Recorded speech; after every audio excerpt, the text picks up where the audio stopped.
Hey guys, we're back with another video, and today we're discussing about why you shouldn't always be dieting or always be in a calorie deficit.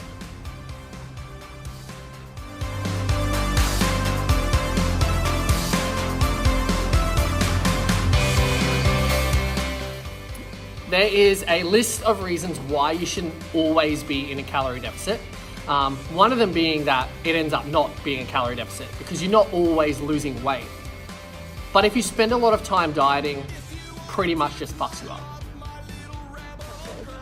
When you are dieting, your metabolism or body adapts to those calories. So as Johnny was saying, you won't always be in a deficit. So for example, you would say you can lose weight on 2,000 calories, and then your body will adapt to those 2,000 calories. So then now you're no longer in deficit again.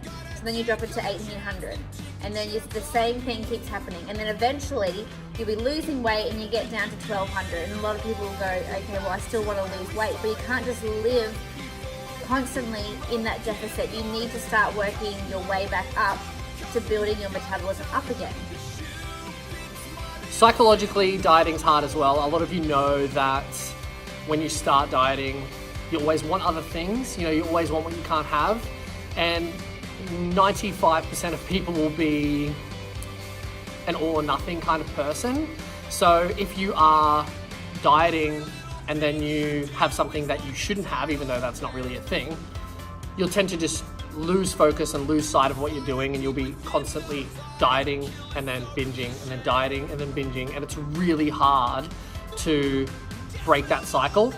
So if you are always dieting, you're always in that binge kind of repeat cycle and not really getting where you want to be.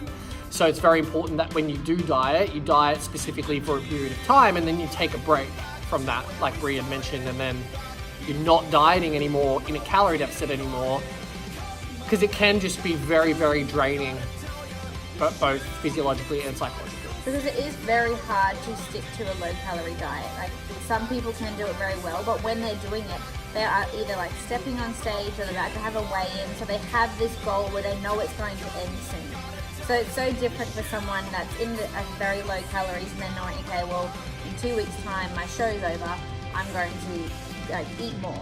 But for the average everyday person, you're constantly going 1,200 calories Monday to Friday, and then you have your big weekend. You're just not really getting anywhere. So it's very hard to stick to a 1,200 calorie diet or even lower. So this is why we say diet for a time frame, have a diet break or reverse diet for like a few months, and then do another diet. You also probably won't get where you want to be in one hit. It's kind of like if you are carrying quite a bit of extra body fat, you're probably not going to get to your end goal, like really down where you want to be. Losing 80, 50, 60, whatever kilos in one hit, it's probably not going to happen. So you need to diet for say 3, 4, 5 months, which it gets pretty long. At that point, if you're dieting for 5 months properly, it becomes very, very difficult. So then you need to back off for a couple of months, maybe half of that period, and then go again to then continue to lose weight. And then it's going to be a 2 or a 3 year period where you have now gotten to where you want to be, and then you'll have new goals and it'll all start again. But you've gotten to where you want to be, and it's maintainable because you've gotten there properly. Yeah, it's probably the best word. Yeah. Yeah. Are you good with that? Yeah. Okay.